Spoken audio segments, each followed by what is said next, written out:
Depuis 1973 et le légendaire The Exorcist de William Friedkin, le film de possession démoniaque et par extension celui d'exorcisme sont devenus des sous-genres toujours très populaires du cinéma d'horreur. Souvent divertissants, parfois efficaces, rarement inventifs, la quasi-totalité des œuvres de ce type marche timidement sur les traces de leur illustre prédécesseur et reprend de nombreux codes que celui-ci a établis, pour parfois les faire évoluer, mais souvent se contenter de les reproduire. Alors, certes, au fil du temps, il y a bien quelques efforts surprenants à saluer, à ne pas mettre dans le même panier que la masse de sous-exorcistes qui voient le jour chaque année, mais la réalité, c'est que le film de possession peine à se renouveler. Devenu l'un des plus parfaits exemples du train fantôme, ces longs métrages dont l'ambition principale est de foutre les jetons pendant 1h30, souvent à grand renfort de jumpscares et de ficelles grossières en tout genre, on ne peut pas dire qu'il y en ait beaucoup parmi eux qui peuvent être considérés comme de grandes réussites artistiques. Cela fait longtemps que ces films ont laissé tomber la sobriété réaliste de l'exorciste, sa lenteur propice à installer une atmosphère lourde, et surtout son scepticisme à toute épreuve quant à son propre sujet, et un degré de maîtrise dans la mise en scène toujours aussi impressionnant près de 50 ans plus tard. Et pourtant, chaque année, il continue de sortir des films qui traitent d'exorcisme et de possession, et forcément, dans le lot, il y a parfois des petites pépites qui explorent des idées un peu plus intéressantes, voire ingénieuses. Nous allons voir ensemble si c'est le cas de notre film du jour. Bonsoir, amis de l'horreur, et bienvenue dans cette nouvelle critique glauque consacrée à The Exorcism of God.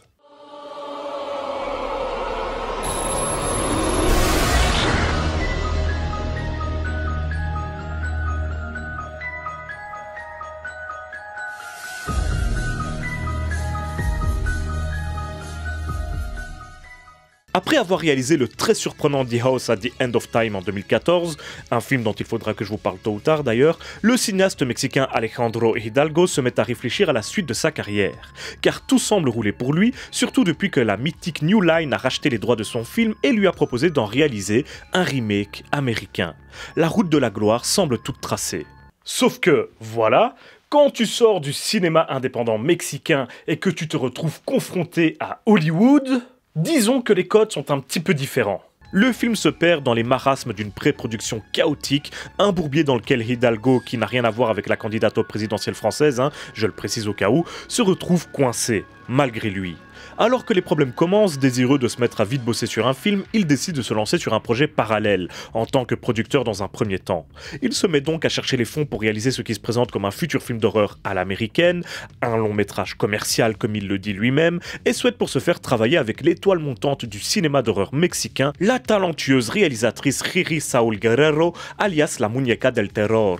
Seulement voilà, entre ses soucis avec la New Line et le planning de Guerrero elle-même, il finit par se retrouver également réalisateur et co-scénariste pour le film, qui sera donc son deuxième long métrage. Et, c'est décidé, ce sera un film de possession. Et le titre en jette, quand même, The Exorcism of God.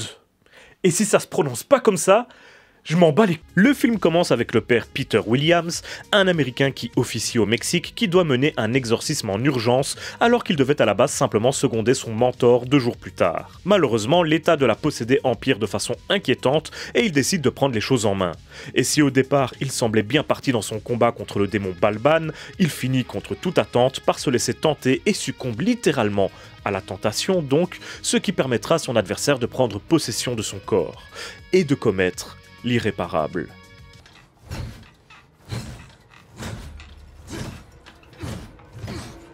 Puis, des années plus tard, le père Williams est toujours au Mexique, fait énormément de bien autour de lui, est très aimé de la communauté locale.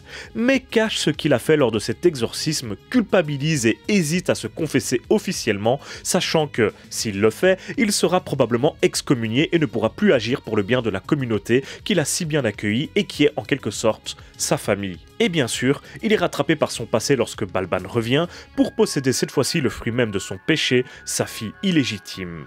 Il est temps pour lui de faire un choix. Et là, avec ce synopsis et ces quelques images, vous devez tous vous dire que The Exorcism of God semble correspondre au film dont je parlais en début de vidéo. Et en soi, vous n'avez pas tort. Visuellement, et notamment durant les scènes censées être effrayantes, on reste dans cette optique moderne mais peu pertinente d'en mettre plein la vue au spectateur. Cela passe par quelques jumpscares assez attendus et prévisibles, même si certains sont efficaces, des effets sonores un petit peu putassiers et des scènes d'exorcisme qui recyclent une nouvelle fois des codes pourtant initiés il y a plusieurs décennies. Comme je le mentionnais en début de vidéo, on nous épargne complètement d'éventuels instants de scepticisme de la part de nos personnages et, dès les premières secondes du film, il n'y a aucun doute. Les démons existent dans cet univers et les phénomènes de possession auxquels nous serons confrontés seront bel et bien authentiques et ne seront donc jamais remis en question. Ce parti pris est devenu la norme dans les films de possession, qui s'ouvrent de nos jours souvent sur des scènes d'exorcisme spectaculaires, mais si ça propose en général quelques séquences d'action intenses, cela pose de gros problèmes en termes d'atmosphère et de suspense. Dès les premières secondes, le démon nous est révélé, ce qui annonce donc plus un affrontement entre le prêtre et la créature maléfique. Cette structure ressemble davantage à celle de films de super-héros que de films d'horreur qui cherchent à terrifier son spectateur. Le prêtre et son adversaire possèdent tous deux des pouvoirs, pour la plupart déjà connus de l'audience puisque ce sont les mêmes dans tous les films du genre, et ils les utiliseront pour se battre. La menace n'a rien de mystérieux, est frontale, et nos protagonistes principaux ont les moyens de l'affronter. Tous ces facteurs ont tendance à diminuer l'impact de l'horreur sur le spectateur, car elle a tendance à être démystifiée. Et c'est probablement le plus gros défaut de The Exorcism of God qui fait ses choix consciemment. Ces scènes d'exorcisme sont inoffensives, elles n'impressionnent plus. Sauf que peut-être que son intérêt ne se trouve pas là. Vous allez me dire, bah si, les scènes d'exorcisme sont le point culminant des films de possession. Salaud! Eh bien, il est peut-être temps de comprendre que pour que ces films se remettent à fonctionner, il faut de nouvelles idées. Et ici, l'idée la plus cool sur le papier est sans doute celle de l'exorcisme inversé. Je m'explique. Dans le dernier tiers du film, nous avons la scène qui m'a donné envie de le découvrir à la base. L'exorcisme de notre prêtre par la victime possédée par Balban, notre grand démon. Bah oui, cela fait plusieurs décennies que les hommes d'église expulsent les créatures de l'enfer des corps de leurs victimes innocentes, pourquoi les démons ne pourraient pas en faire de même? C'est de là que vient le titre, The Exorcism of God. Balban veut expulser Dieu du corps du prêtre, son serviteur. Nous avons alors droit à une inversion des codes cinématographiques de l'exorcisme telle que mise en place par le classique de Friedkin. La croix inversée qui brûle également notre prêtre, les psaumes démoniaques qui parodient ce que nous avons l'habitude d'entendre, et notre prêtre ici victime, possédé par Dieu, qui tente de riposter tant bien que mal. Visuellement également, la scène est très cool. Loin des uniformes officiels de l'église, l'aspect de Balban, bien crasseux, et de ses servantes qui dansent telles des sorcières païennes tout autour de lui, donne un aspect très Salem à la cérémonie. Certes, la scène ne fait toujours pas peur. Certes, l'atmosphère en tant que telle n'en est pas plus lourde ou angoissante que celle des exorcismes plus classiques que le film propose. Nous sommes toujours dans cette logique d'affrontement spectaculaire qui relève plus de l'action et du fantastique, mais en termes de mise en scène et d'idées visuelles, ce high concept était purement génial. Hidalgo a construit son film en imaginant ce qui se passerait si un démon cherchait à exorciser un prêtre, et c'est le genre d'idée qui permet au sous-genre de se renouveler, même un tout petit peu, en sortant des carcans habituels et de donner du sens à une construction de personnages et à des situations pourtant vues et revues auparavant. Donc, le choix d'opter pour du spectaculaire commercial, pour reprendre les mots de Hidalgo lui-même, se justifie par une idée assez géniale qui transforme l'affrontement habituel en quelque chose d'ingénieux et de surprenant. Très bien. Et ça c'est pour faire de The Exorcism of God un bon film? Nous sommes bien d'accord que non. Au mieux, ça en fait une curiosité sympa. Mais le long métrage a 2-3 autres qualités, et notamment des subtilités inattendues dans son scénario. La thématique principale du film est le regret, la culpabilité de notre prêtre qui prend la forme d'un dilemme cruel. Pour se défaire de son opposant démoniaque, il doit admettre sa faute au grand jour et se confesser, rendre son péché public. Cela pourrait signifier la perte de son statut, la fin de sa vie de bienfaiteur au Mexique, où il agit réellement et où son soutien est fortement apprécié par la communauté. Continuer à vivre sa vie au risque de laisser le démon gagner ou abandonner tout ce qu'il a construit et détruire son image en révélant son secret le plus sombre. Les exorcismes et son affrontement contre Balban sont évidemment des métaphores du combat intérieur qu'il mène face à lui-même, face à ses propres démons. Cela en fait un personnage contrasté, nuancé et bien plus humain que la plupart des prêtres que nous avons l'habitude de voir dans ce genre de production, sans pour autant tomber dans le cliché du prêtre alcoolique en plein questionnement sur sa foi. Ces visions horrifiques sont autant de représentations de son état d'esprit, de ce qu'il essaye de garder au fond de lui, de sentiments qui lui font honte. Les possessions de ses proches en sont le meilleur exemple. Car oui, la jeune femme possédée au début du film est l'une des bonnes sœurs avec qui il travaillait, et il entretient des sentiments amoureux pour elle, ainsi qu'un désir sexuel qu'il n'assume pas du tout, entre autres à cause de sa condition de prêtre. Ainsi, si ce que l'on voit littéralement est sa défaite face au démon qui entre en lui, ce qui est raconté en réalité est sa propre cession face à la tentation. il s'abandonne à son désir qui, rappelons-le, lui fait honte. Ses tentatives d'exorcisme suivant sur sa propre fille, fruit de son péché du jour où il a laissé la bête le dompter, est à nouveau pour lui le moment de faire face à sa part d'ombre, sa honte, et de tenter de la refouler en lui. Et entre ces événements, il y a ces visions terrifiantes qui représentent sa culpabilité qui l'empêche même de dormir chaque nuit. Et ce n'est pas anodin si elle prend la forme d'un Christ agonisant et effrayant qui se rappelle à lui toujours de façon bien significative. Il pleure, il souffre, il porte sa croix tel un fardeau et vient rappeler au père Williams qu'il a trahi ses serments, qu'il a fauté, qu'il a mal agi. Voilà pour les scènes horrifiques, métaphore de sa honte à lui et des désirs qu'il refoule. Mais il y a les autres scènes, importantes également. Quand le père Williams ne se bat pas contre des démons, il aide donc les orphelins locaux auxquels il sert de père de substitution, soutient les hôpitaux du coin, est un modèle à suivre, un véritable saint. Cette vie, il l'aime, mais surtout, il croit sincèrement en ce qu'il fait, en son combat, et sait qu'il fait beaucoup pour ceux qui l'ont accueilli comme l'un des leurs. C'est cette vie qu'il a peur de perdre si ses erreurs venaient à être connues de tous, mais surtout, il sait que cette population en pâtira s'il doit les abandonner. Voilà la cruauté de son dilemme. Mais outre les enjeux moraux et la construction assez intelligente de ce personnage principal, ce combat intérieur et ses doutes se retrouvent également jusque dans la photographie du film. Les moments horrifiques et nocturnes, ceux durant lesquels notre personnage principal culpabilise et flanche ou affronte ses démons, veulent rappeler l'expressionnisme allemand, avec un joli travail sur les ombres et un contraste assez élevé. Les couleurs vives ressortent donc encore plus face à ces teintes sombres puissantes, ce qui sert à représenter le combat entre le bien et le mal, selon Hidalgo lui-même, une sensation transmise sans trop de difficulté au spectateur. Ceux qui se déroulent en quelque sorte dans la vraie vie sont plutôt habillés de couleurs chaudes mais désaturées, dans le but de symboliser la souffrance, la pauvreté, la dureté du quotidien de cette communauté mexicaine à laquelle Williams souhaite réellement apporter un soutien fort. Encore une fois, le dilemme et l'humanité, avec tout ce qu'elle sous-entend de notre prêtre, sont le cœur du film, et ce, à tous les niveaux. Et pourtant, si l'on creuse encore un tout petit peu plus, ce prêtre, sa culpabilité et ses exorcismes peuvent être interprétés comme quelque chose de plus sombre encore. Nos deux prêtres, Williams et son mentor Lewis, représentent une certaine forme d'autorité. Ici, une autorité religieuse. Leurs rapports avec tous les autres personnages du film sont conditionnés par cette autorité. Ils sont respectés et disposent d'une certaine immunité. On peut donc voir dans le film une critique, soit de l'Église elle-même, soit de façon un petit peu plus abstraite et plus subtile, de notre société elle-même. Je m'explique. Quand on voit le début du film, on voit ce prêtre qui se laisse aller, profite de la situation de faiblesse de la jeune femme qu'il désire pour obtenir ce qu'il veut.